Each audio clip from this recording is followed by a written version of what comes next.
बहाल करा जाए, ऐसा भी मेरा आपसे आग्रह है। ये हैं यूपी के नगीना के सांसद चंद्रशेखर आजाद। इन्होंने लोकसभा में एक बड़ी मांग उठाई है।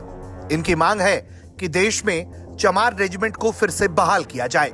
इन्होंने चीन के साथ सीमा पर बिगड़े हालातों का हवाला देकर यह कहा है कि इस वक्त जरूरत है कि देश में चमार रेजिमेंट की फिर से बहाली की जाए। इसके साथ साथ उन्होंने अग्निवीर योजना को भी खत्म करके सामान्य सैन्य भर्ती को शुरू करने की बात कही है।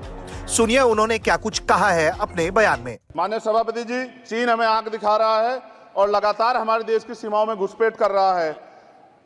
इसलिए अग्निवीर योजना को हटाकर पुनः सेना भर्ती शुरू की जाए और साथ साथ भारत की सबसे प्राचीन व बहादुर रेजिमेंट में से एक चमार रेजिमेंट को पुनः बहाल करा जाए, ऐसा भी मेरा आपसे आग्रह है। अब आपको हम थोड़ा चमार रेजिमेंट के बारे में बता देते हैं। दरअसल चमार रेजिमेंट एक बेहद ही ताकतवर सैन्य टुकड़ी मानी जाती थी।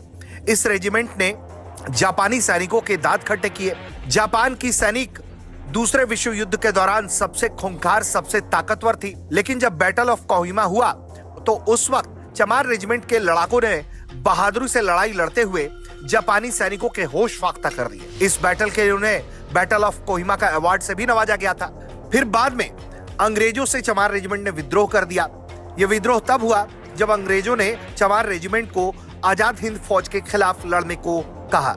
इसके बाद चमार रेजिमेंट ने इनका विद्रोह किया और आजाद हिंद फौज का समर्थन कर दिया। उन्होंने अपने ही भारतीयों पर गोली चलाने से इनकार कर दिया। इसके बाद अंग्रेजों ने 1946 पर इस पर प्रतिबंध लगा दिया था। उसके बाद से कई अलग अलग मंचों से यह मांग उठती रही है और एक बार फिर देश की 18वीं लोकसभा में यूपी के नगीना के सांसद ने चमार रेजिमेंट की बहाली की मांग की है। ब्यूरो रिपोर्ट, भारत तक।